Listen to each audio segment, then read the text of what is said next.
กรมตำรวจคุ้มขังรัฐสร้างกระทรวงป้องกันความสงบได้จัดพิธีเสื่อมซึมเอกสารบันดำเนินชีวิตการเมืองในโอกาสวันสร้างตั้งกำลังป้องกันความสงบครบรอบ 64 ปี และประกาศนายตำรวจภาคการหับอุดหนุนบำนาญในวันที่25 เมษายน 2025เป็นประธานและเผยแพร่เอกสารโดยพลจัตวารัศมีไสยคำเลขาคณะภาคหัวหน้ากรมตำรวจคุ้มขังรัฐสร้างพันเอกจันหอมแก้วสุรไซคณะภาคกรมพ้องหัวหน้ากรมตำรวจคุ้มขังรัฐสร้าง มีคณะภาคคณะกรมแผนกค่ายพร้อมด้วยนายและพลตำรวจเข้าร่วม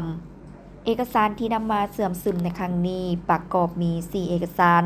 คือเอกสารเพิ่มทวีเวียกงานศึกษาอบรมการเมืองแนวคิดในกำลังป้องกันความสงบ เอกสารเสริมขยายถาดแทมูลเสื้อปฏิวัติอันสง่างามของกำลังป้องกันความสงบเผยแพร่โดยสหายพันเอกจันหอมแก้วสุรไซเอกสารจรรยธรรมจรรยาบรรณของนายและพลตำรวจเอกสารต้านสกัดกั้นและแก้ไขปรากฏการณ์ยอดทอในกำลังป้องกันความสงบเผยแพร่โดยสหายพลจัตวารัศมีไสยค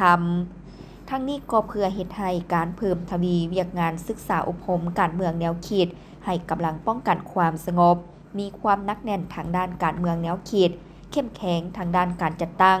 มีแบบแผนทันสมัยมีคุณสมบัติศีลธรรมปฏิวัติมีความสื่อสัตย์บริสุทธิ์และจงหักภักดีต่อภาคต่อประเทศชาติและต่อประชาชนทั้งเป็นการสำรวจกวดกาคืนสติตื่นตัวเคารพระเบียบวินัยความรับผิดชอบต่อหน้าที่การเมือง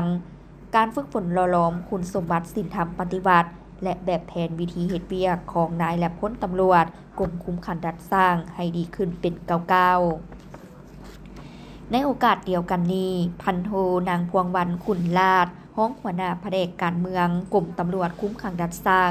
ได้ผ่านข้อตกลงกระทรวงป้องกันความสงบ